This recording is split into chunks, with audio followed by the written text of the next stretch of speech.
Here it is. Let's get into it. Hello, welcome back to my channel. Knits by Mandy. Happy New Year, and today we have the video to end all videos, everything I knit in 2022. Hello everyone, my name is Amanda. If you're new here, I regularly post knitting content on my channel, and today's actually the 1-year anniversary of me filming the first video for this channel, which was everything that I made in 2021, which you can go watch after you watch this video to show you how much I've really grown in 2 years since starting knitting.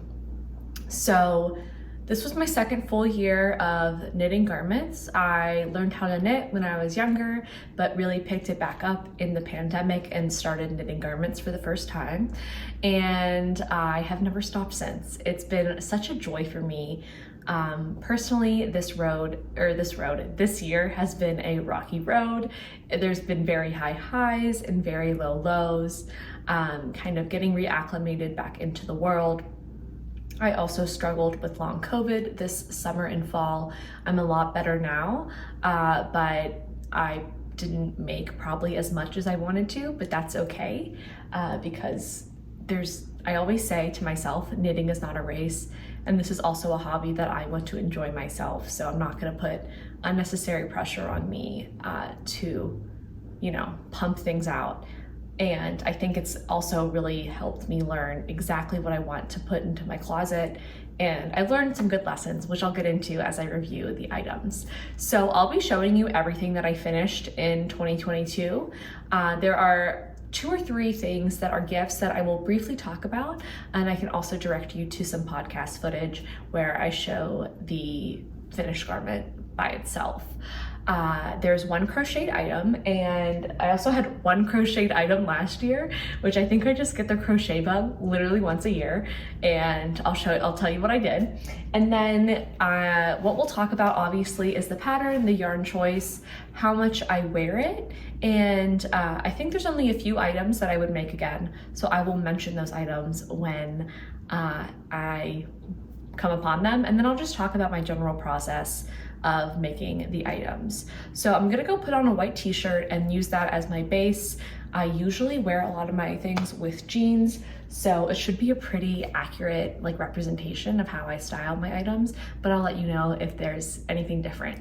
So with that, let's get started. Oh, last thing is I do put chapters in my videos so you can see exactly everything that I did and you can kind of scroll through, but I'd appreciate if you spent the whole time with me here, but make your choices. A moment for the thrifted cashmere, a moment for the thrifted hot pink cashmere. Okay, I just had to show you. Okay, changing now. So before we get started, I wanted to let you all know that my measurements will be in the description of the project as well as the size that I made. If I don't have it off the top of my head, I can go back and look on my computer. So I'll try to mention the size that I made, and the measurements are there if you want them. They'll be at the very end. I know that that's sometimes sensitive information that people either don't want to see or can be triggering. So it's at the very bottom and it says measurements with some ruler emojis. So that's where it is. And yes, just wanted to let you know that. This is the first thing that I finished in 2021. No, it's 2022. Okay, this is the first thing that I finished in 2022. This is a balaclava that I made off of a Jenna Phipps video. There's no written pattern, but it's a video instruction video. It's an instructional video. And I made it with this yarn from a seller and dyer in Seattle called MJ Yarns. My boyfriend had purchased 1 skein for me when he was on a trip, and I didn't know what to do with it. So back when balaclavas were all that you saw on Instagram, I was like, it's time for me to make it. I don't know what I'm gonna do with this yarn anyway. Let's just get this out of my system because I wanted to make something trendy. And this is what I came up with. Overall, I'm still, jury's out on whether I like the look of this. I very much feel like I'm a medieval knight that's wearing chainmail under his helmet. You know that look? You know what I'm talking about? That's what I feel like in this. But it's cute, but here's the thing. The biggest thing that I did wrong, and this was a great lesson for me for the rest of the year, was the fiber choice was not good. I either needed to hold it with something or just completely omit it for this project because it is an alpaca silk. I don't know what I was thinking. The first time that I wore this in the cold last winter, the wind whipped right through this. It's not warm, which you would probably want your balaclava to be warm because it is really something that's like for cold weather. Like if you're in a place of medieval night, like it's cold and you need to be kept warm. I'm not totally opposed to the idea of this. I actually think it's kind of cute, but it's just not right. So what will I do with this? I haven't changed it all year. I finished it last January. I think I might, in an ideal world, I would line it with felt. I don't know how to do that. So I don't know what I'm gonna do with this. I might unravel it eventually at one point, but this is the first object. The one nice thing about silk is it's really nice for your hair, but I guess you could sleep in this like a silk pillowcase. Oh boy. So yeah, this is the balaclava. The video was really easy to follow if you want something free. But yeah, I don't necessarily love following video patterns because I feel like then I have to keep going back and rewatching, and I find that a little laborious as opposed to just listening to someone. So that is my first finished object of the year. So this is where I give the disclaimer that there are some non-size inclusive projects in this video, and I haven't addressed this on my channel yet because I wanted to make sure that I was going to walk the walk before I talked the talk in supporting size inclusive designers. So I have two of my favorite things knitwear designs, this and Camisole 5. I'm not planning on supporting them anymore because they have not really shown an interest in including or expanding their sizes. And to be honest, this isn't really something that I was thinking about earlier on in the year when selecting patterns, but I do think that everyone deserves to be able to make garments, and especially with these larger, more popular designers, I don't really think that there's an excuse. So with that, I still use these garments and I wear them. I don't think it's necessarily wise to, it took me 2 months to make this, to not do anything with it because of the designer, but I'm just caveating it there. I'm really hoping to only support, I'm planning to only support size inclusive designers in the new year, but that is the disclaimer. Second disclaimer is that I have used Weird Knitter's yarn for this in the other next pattern. I don't really shop there anymore, but this was pre the Zara thing that went on this year. I'm not saying that like you should never buy from them, but I think personally, I just felt like a little duped by them and like a little like, okay. So that's that. That being said, I think that you should use what you have and wear what you have. I don't think you should like burn your yarn or anything like that or not wear things. So with that, this is sweater number 15. Let's put it on. I will say, I do love this sweater and it took me the longest, I think, out of anything that I made this year. Let's adjust you down here. How about that? So this is the sweater. It is knit in We Are Knitters Finita and Touch Me mohair in the colorway Cinnamon. And I have to say, I get so many complexes. I get so many compliments on the look of this sweater, or the color specifically. I will say that the Touch Me mohair is a bit of a misnomer in that it is mostly alpaca mohair and wool.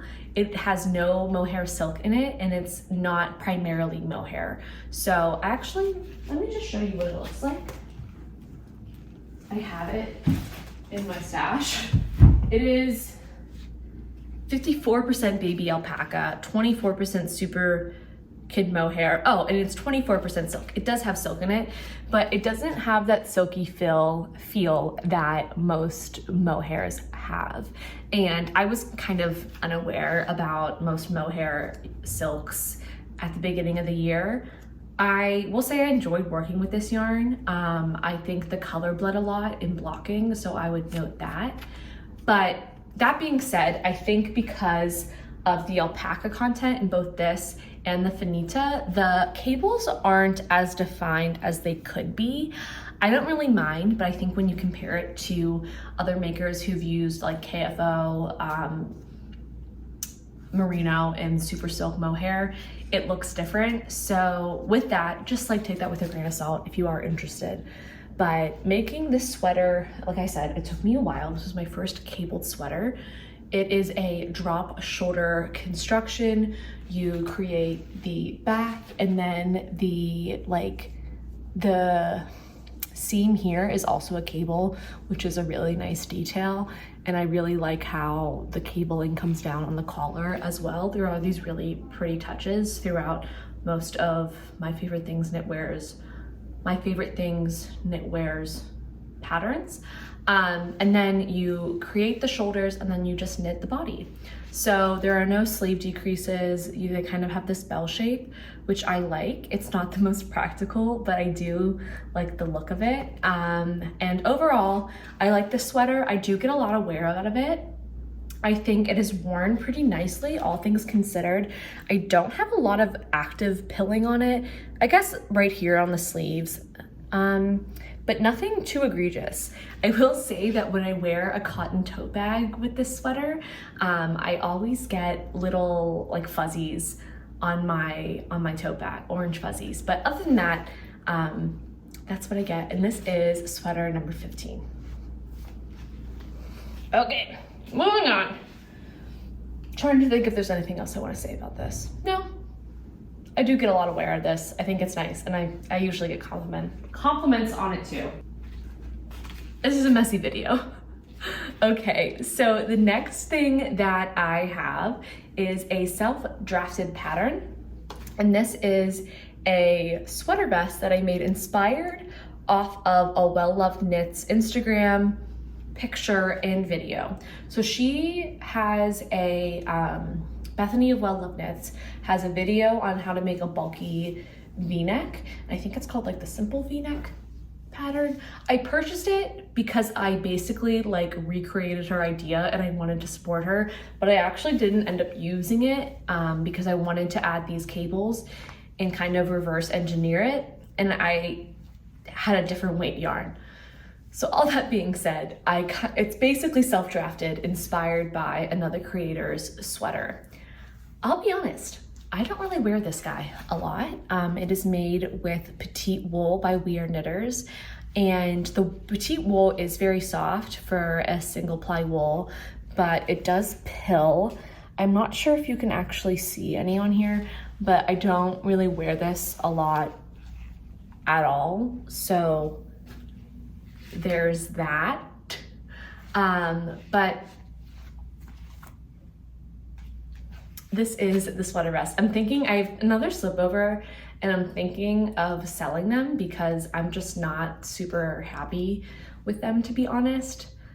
It's not that, I just don't get that much wear out of them, even though I think this is kind of a cute look. It's just not my favorite look for my wardrobe.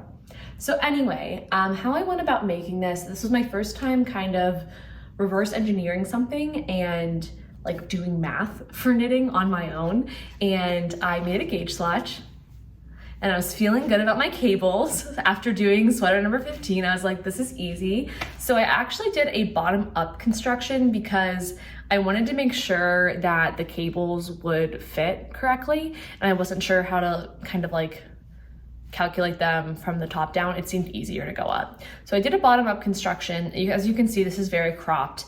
And I included a little like purl bump section with a knit column. And then I did 1x1 ribbing all around on the edges. So very simple, very easy. I think it gave me confidence in my knitting abilities and my like problem solving abilities. So going forward, I think that is something that I'll maybe want to try again. I do like the simplicity that following patterns offers, and that I know what is going to turn out, but this was also a fun practice and creativity. That being said, I don't wear it all that often. I think I've worn it maybe once or twice out of the house. And I think I might sell this on my Instagram sometime. So keep a lookout for that. Yeah, this is my self-drafted V-neck. Moving on to one of my favorite sweaters and most worn sweaters that I made this year is the, come on here, Ankers Sweater by PetiteKnit. I think there's a soy sauce stain in the middle of it, but this is my, again, like I said, probably one of my favorite sweaters. I don't know that I would wear a white t-shirt under this because of the neckline, but I will just show you anyway, because that's what I have on right now. Yeah, you see how this kind of pops out in a way. I don't love how it pops out, but you could do this. So this is the Ankers Sweater by PetiteKnit. It's a very popular pattern. It is knit in the suggested yarn. I don't know actually if this is the suggested yarn, but it's knit in Knitting for Olive held double, merino held double in artichoke purple. This is my favorite color of all time. Like, I think it's my favorite color to wear, and it's also just my favorite color in general. It's like the color of Mine Knits by Mandy graphics. And I think it's very pleasing on me. I think it really compliments me if I do say so myself. Like, not to toot my own horn, but I think it's really nice. So this is made in a circular yoke in 1x1 ribbing. And then you do a few raglan stitches, finish the body, finish the sleeves. It's a very simple construction. If you would like to try out a circular yoke, I couldn't recommend this enough. And I also really like that the ribbing makes the yoke nice and stretchy and comfortable. This is something I feel like that can really substitute like a sweatshirt or something like that in your wardrobe. And like I said, I just get so much wear out of it. I love like the light texture. I just love the style, and also just the amount of ease that I have knit into it. I would make this again. And I actually think I might make this again in 2023 if I want kind of a palette cleanser. It's just so nice. You really can't go wrong. And I don't know if I have anything else to say about it other than I love this. It's one of my favorites.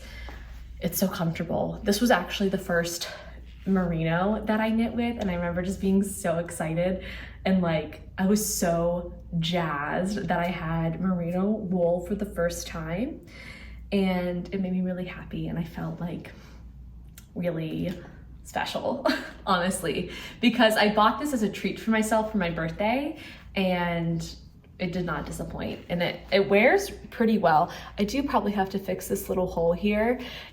Fun fact, Roxanne Richardson on YouTube here has a really great video about how to avoid holes in your top-down sweaters in the armpits, and I would just watch that because I did it in a most recent video, in a more recent sweater, and it really helped. So I should probably fix this, but yeah, I feel like the yarn has held up pretty well.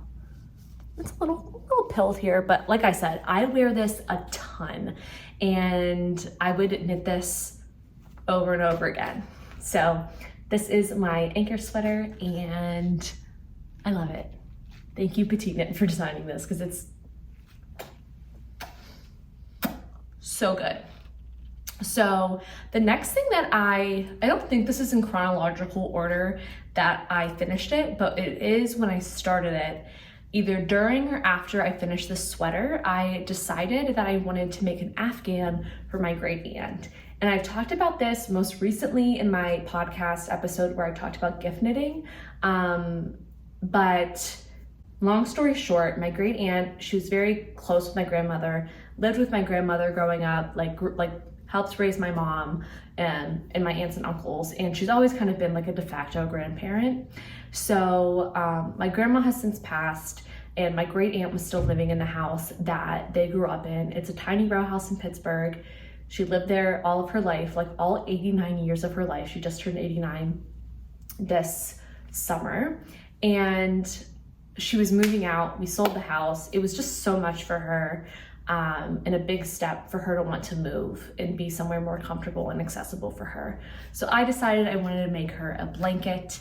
and I ended up making like a ripple style Afghan that kind of had a vintage feel in purple, which is also her most favorite color, and I must have inherited that from her. And I followed the a TL by Toddy from TL Yarn Crafts. I followed one of her videos. I believe it was the mocha ripple stitch Afghan that she made. Beautiful, gorgeous, really easy to follow. And I never took a final measurement of the blanket, but it was basically a throw blanket. I actually kind of just laid this out, this blanket that I have here, to find the width, and I chained to that width and just followed and made sure I had enough, you know, the right number of chains for the repeat, and I just went along with that and made these fun stripes. So that was such a positive experience. It did take me a long time, and I got a little tired of it by the end, especially handling acrylic yarn. It just wasn't the most fun sensory experience for me. It was a little squeaky, but I knew that this blanket was going to be around forever, and I needed it to be something that she could easily wash and take care of, and I wanted to make sure that she wouldn't worry about it. And it also was cost effective for me, to be honest. It still cost me like $50, so yeah, like that's the choice that I made, to use the acrylic. And she's already insisted that when she passes, someone has to take it, because that is like what morbid Italian grandmothers do. They talk about what they want you to have when they die. So anyway, I made that Afghan. It was really special, and she always says how much she uses it every time I see her. So it couldn't have been like a better gift making experience. I knew she would be so appreciative of it. As I think someone who grew up during the Depression and they didn't have a lot growing up, I think she just appreciates that. So that was a really special moment for me. I ended up finishing it, like I said, in August. So I jumped ahead a little bit, but I will jump back now because we are heading in to summer knits. Fun. As I think off the bat, you can tell I have a lot of mixed thoughts about this item, like this finished garment in and of itself. But I really thought this was going to be more of a staple item than it is in my wardrobe, just because I haven't figured out a super easy way to wear it. So this is made by it's like top down. You knit the straps. You actually do a provisional cast on, so then you can knit it down. So then you knit the front, you knit the back, and then you just join in the round. And this is done in 2x2 rib. Like I said, I don't know what to do with this. I don't know really what I was thinking about how practical this would be. I just think I thought because the silhouette was so classic that I'd want to wear it all the time, but like I didn't think about of it all. I don't really like this look, I'll be honest. I know some people don't mind it, but like it's not what I was going for, and I think it kind of takes away from this and like showing this part of your shoulder. So it's a very high neck design, and it really cuts in closely here. You finish everything off with double knitting around the pits, and then you are supposed to do a double knit border, but I got really confused with the bind off there. So I ended up just doing, I believe this is a 1x1 rib folded over. So this is also very tight to get over my head. And the last thing about it that's not super practical is that it is knit in merino. And again, I don't know what I was thinking. If you watch my videos, and I said this in my last video, what I made this year video too, it gets really hot here in the summer. Like it's not necessarily practical for me to have a high neck wool tank top to wear in August here, because it gets up to like 100 degrees with 80% humidity. Like you go outside and you're sweating. I wore this to a concert once and I was like, I'm an idiot. I'm so dumb. So this has very like specific use cases. The weather has to be just right. I don't find that I like to layer this under any items. So As much as I love like the structural beauty and construction of this tank top, I don't really wear it a lot. I would like to figure out ways to make it work in my wardrobe a little bit more this year, and maybe in the spring I'll wear it more, because I did finish this in the dead of summer, so maybe I'll find more wear for it then. But overall, I think I'm going to stick to making things in plant fibers for the summer as long as I live here, because having a merino wool tank top just doesn't make sense for me right now. So that is Cami number 5. I think I knit the size small, and I think that's all I have to say about it. Like, that is really cute in the back. Like, I feel really cute in it, but practically I don't wear it as much as I'd like to.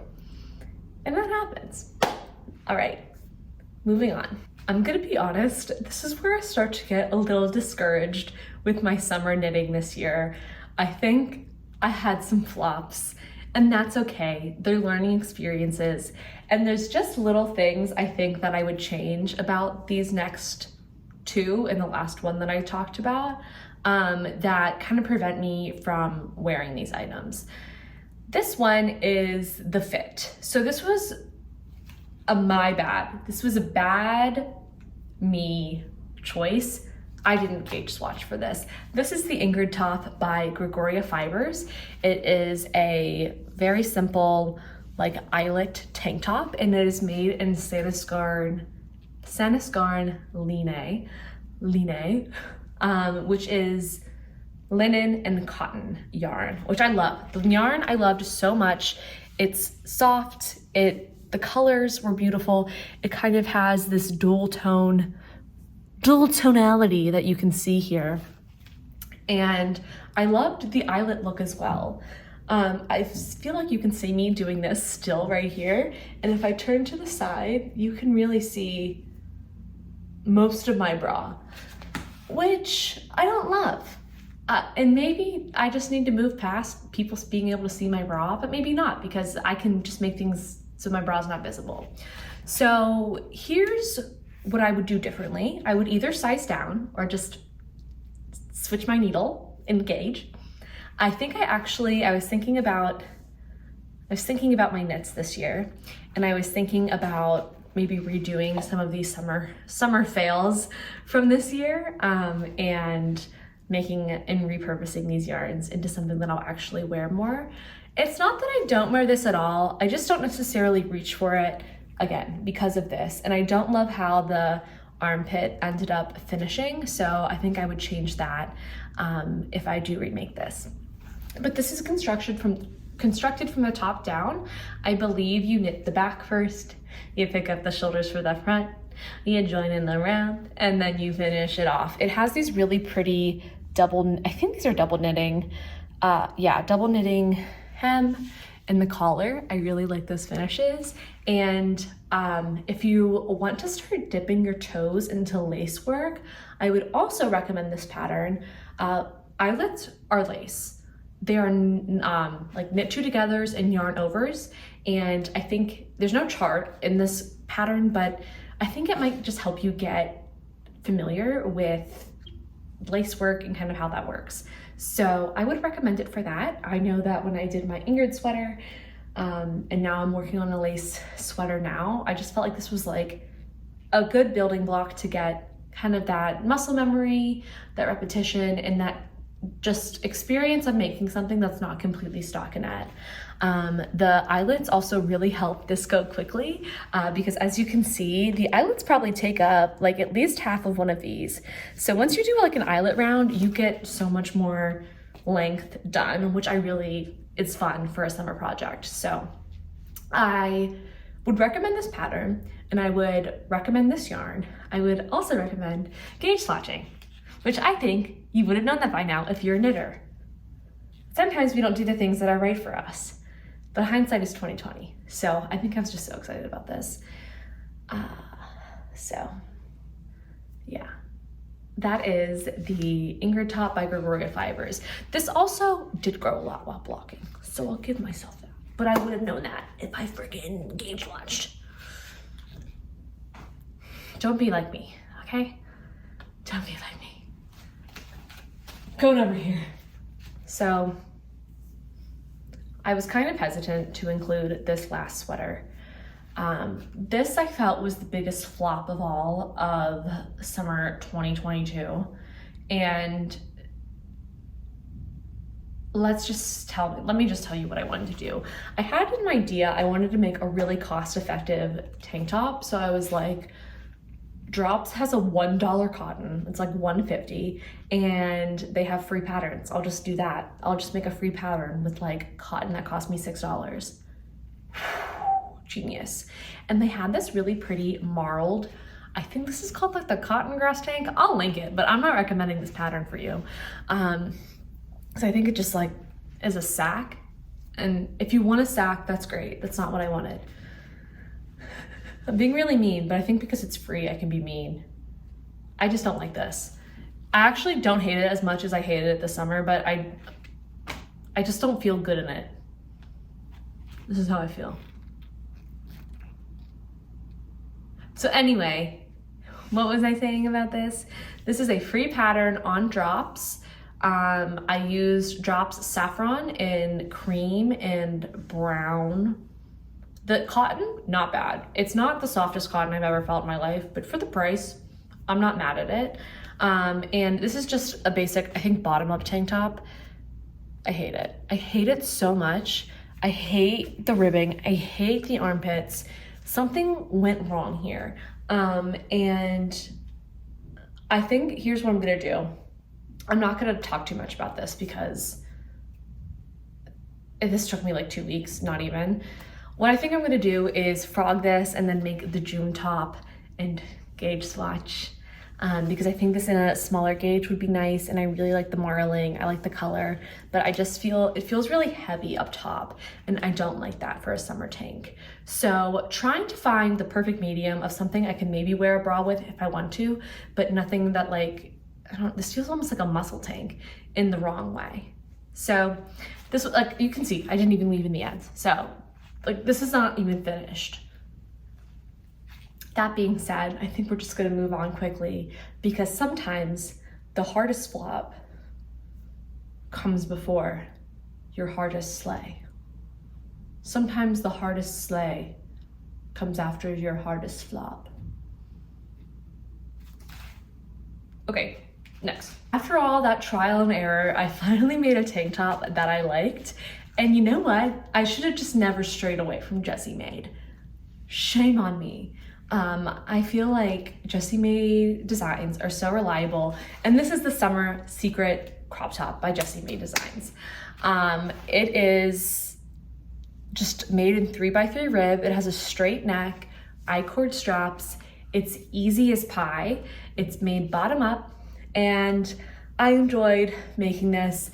This feels so summery to me. I remember I went to the pool and I was knitting on it, and I was like, finally, my summer knitting moment that I wanted. This is made with Madeline Tosh wool and cotton in the colorway Chile Nights. And I believe I knit the size medium. So I'm just gonna gush a second for Jessie made designs because I made her ripple crop top and bralette last year, and I don't wear them super often. They're not the most practical items, but I love them. And this is better because it's more practical and it's very comfortable and soft, and I don't have to wear a bra with it. I feel like if I didn't wear a bra with the Camisole No.5, my boobs don't look like super supported here, but they looked, okay, I'm gonna get into boob talk for a second. They looked more like baguettes when I wear it, and these, I feel like they look more like apples. And that's what I want my boobs to look like. Is that the male gaze? I don't know. We're not getting into that. This is a knitting channel. We don't have time. We have more things to do. That being said, I like how my boobs look. I like how I don't have to wear a bra. I feel summery and casual and cute and free, and I cannot speak enough for Jessie made's patterns.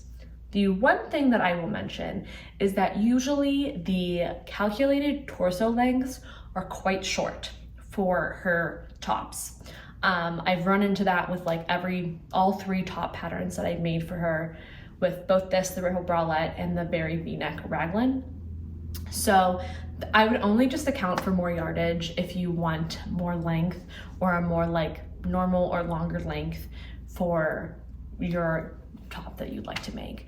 That's the only thing I would preface that with, but I really like supporting someone who makes their patterns accessible. She recently did a like pattern gifting on her Instagram where people commented things that they want and other people could buy others patterns, which I thought was really sweet. And they also use like a sliding scale payment. So can't say enough. They're size inclusive and I think they're really fun and modern and they have a really fun take on knitting. So I would love to make more of her patterns coming up in the next year because I just never am disappointed when I make them, and I've never found something that like I don't either like the process of making or just like the finished product. The last thing I'll say is that her projects are also, the patterns are very beginner friendly, and I feel like she makes a concerted effort to explain why you're doing something, certain pitfalls that might happen, and just things to be careful for when you're making them. And I also really appreciated that as a beginner, and I still appreciate that now because there's no harm in over communicating in a pattern. And I think if you're paying for something, it's nice to be able to like have that instruction from this person who made it, you know? That's just my opinion. So that is the last of my summer knits. We ended on a high note. I know that was a little rocky there, but this is probably my favorite summer knit, and I just feel really happy and good when I wear this. And I can't wait for it to be warm again so I can wear it soon. I can't believe we're almost done. I feel like this is such a marathon, not a sprint, and I need to take a breath. Let's all take a breath together. Ready? Inhale, breathe in. Exhale, let it go.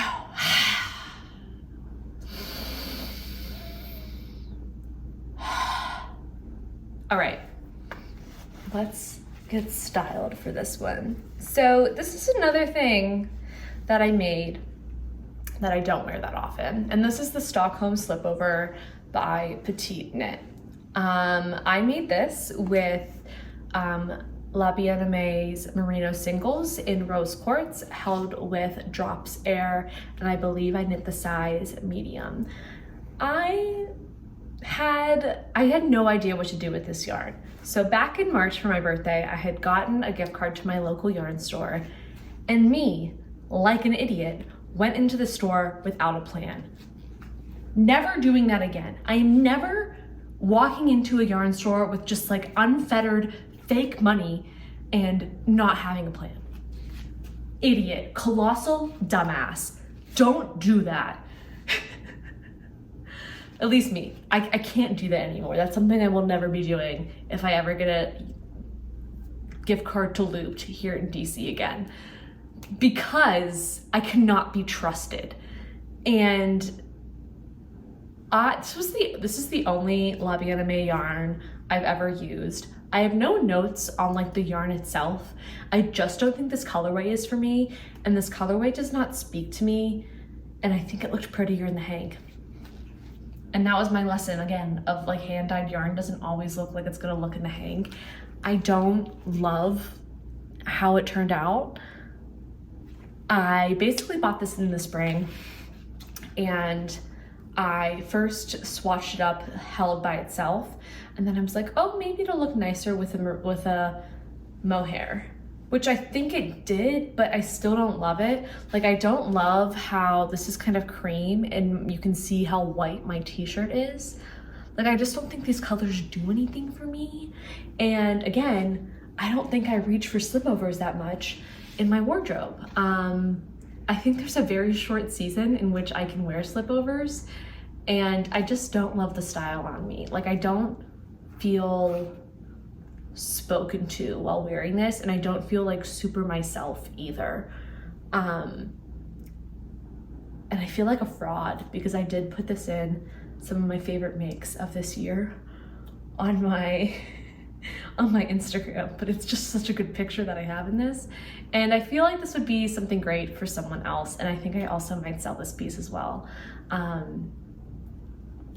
on my Instagram. So the pattern itself, the Stockholm Slipover by PetiteKnit, super easy, super straightforward, top down. You do a little German short row shaping right here on the shoulders to kind of make sure it gives you a tailored fit. And I think it really does fit nicely up here, which you have to give credit where credit is due. And I made it like, again, kind of this waist length where a lot of my jeans hit. So yeah, those are my thoughts. It was a really easy pattern, but I just don't pick this up. I actually haven't worn this once since I've made it. I've only taken pictures in it. So I think I just need to sell it. I think the yarn doesn't really speak to me. I still have like half a skein left. I might just sell that. I just don't know what to do with it. So please heed my lesson of don't go into a yarn store without a plan. That's the stupidest thing you could do.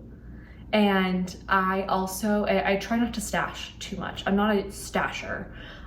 So having things in my house that I don't know what I want to do with them makes me a little stressed. So I also wouldn't recommend it for that reason. But I've talked about that at length on this channel. But yes, this is the Stockholm Slipover. Again, not a bad pattern, just not my favorite garment type and not my favorite color, meaning I literally never wear this. So let's discard this probably for the last time. Probably will not wear this, and get to my favorite sweater of the entire year. And you probably know what that is. It's the Ingrid Sweater by PetiteKnit. Let me put it on. Let me put it on. I'm so excited. Oh, I love this sweater so much. So I did cast this on after the Stockholm sweater. I was really unsure about this sweater when it first came out. I remember seeing people knit the slipover and I was like, I don't know. And then I followed the hashtag on Instagram and I was hooked. I was like, oh, I actually need this immediately and I'll die if I don't have it. I did a full 180.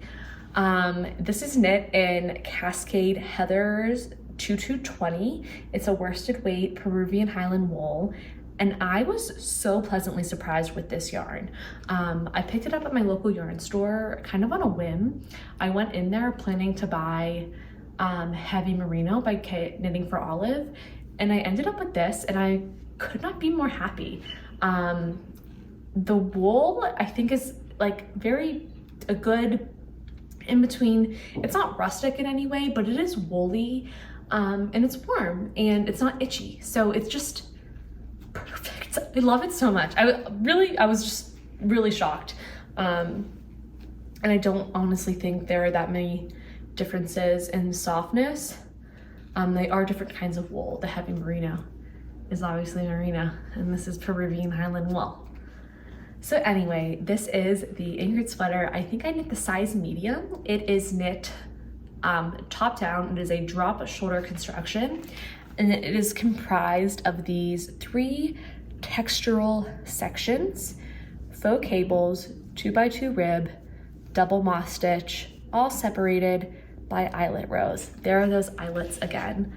You do a German short row shaping here on the sleeves, and also in the moss stitch sections. Let me just move my hair instead of just twirling it. In the moss stitch sections on the shoulders.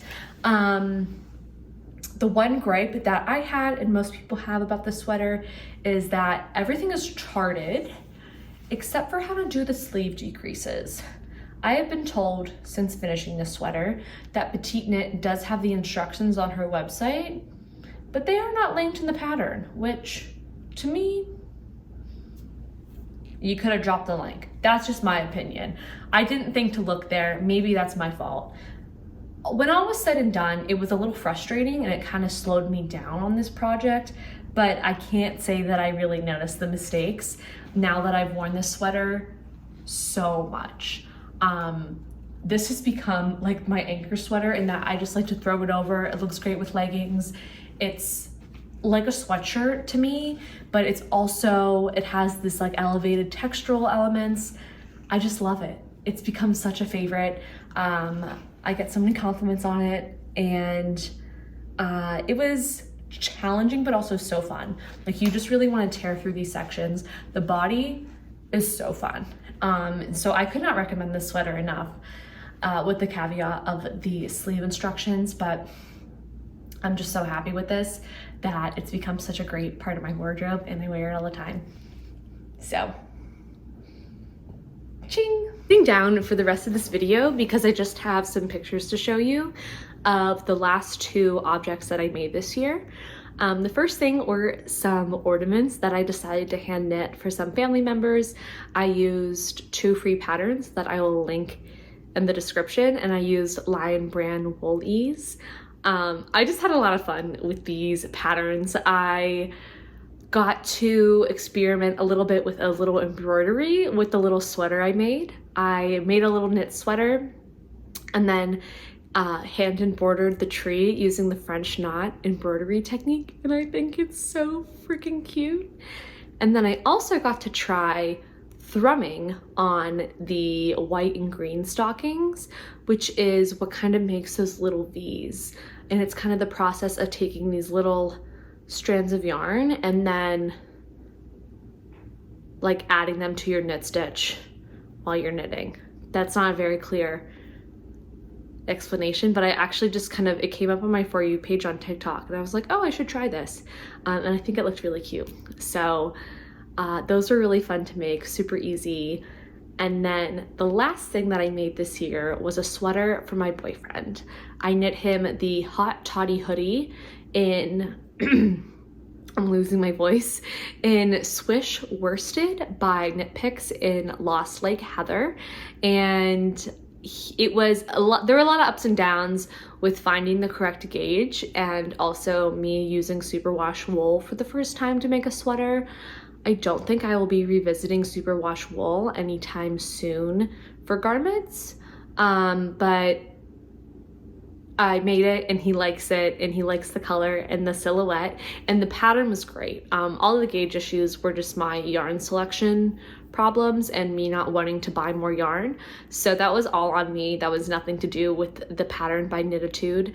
I think she has great patterns after using this one, and I've only heard good things, especially for beginners. I would say she does a great job explaining as well. So another pattern designer, I think, that goes into the care of making size inclusive patterns while also like explaining to you what you might need explained. And I don't think there's anything wrong with that.